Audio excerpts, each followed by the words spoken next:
Yes ma'am, aware daw po sila and nireport daw po nila sa authority. Yun ang iimbestigahan po natin kung totoo po na nireport nila sa authority. Dahil hintay po muna natin magbayaran bago na airport. So, I doubt po ba-airport talaga. Yung kausap mo siya yung nagsablis. Yes. Anong yes, ibig po. sabihin yan? Ibig sabihin ma'am, sir, umupa lang din sila rito. And then? And itong Pinaupa. kanilang mga kagabitan dito is included na doon sa package na kumbaga tao na lang yung kailangan nila para mag-operate. So pinaupahan din ni Ayun, nirerentahan din to itong mga nung Computer, alleged so. scammer. Alam daw nila yung nature ng business. Yan ang iimbestigahan pa po natin ma'am. Pero for the record, CD, ano yung na-monitor nyo dito talaga, CD? Yun nga, yung lab scam na ina-allege nga dito na yun ang kailang activity, but on our investigation, sabi nga ng mga kapitbahay nila, ito daw medyo nagdududa sila noong umpisa pa lang dahil hindi nga siya normal dahil maingay daw dito sa loob, maraming naghihiyaw, maraming tugtungan, so parang hindi siya talagang legit na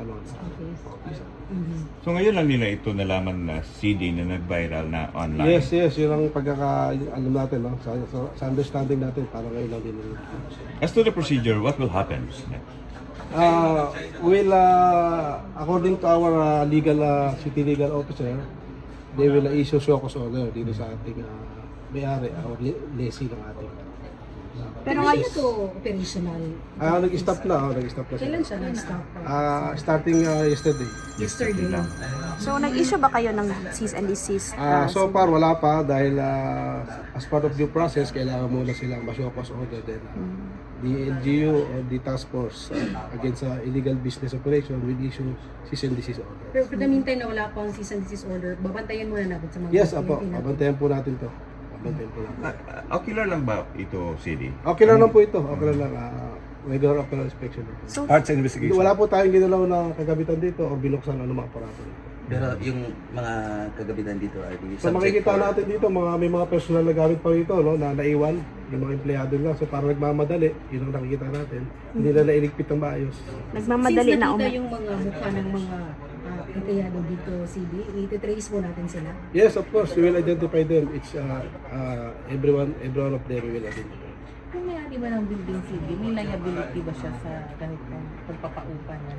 So pwede, possible dahil dapat alam nila dapat kung ano yung nature ng business ng kanilang pinapapaan. pero visual observation CD, meron talagang nagaganap dito na illegal activities.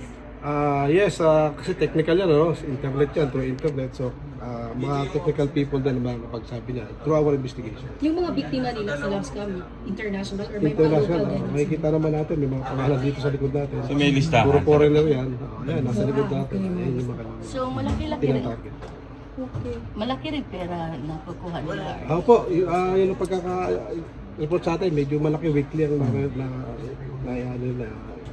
nakikita lang.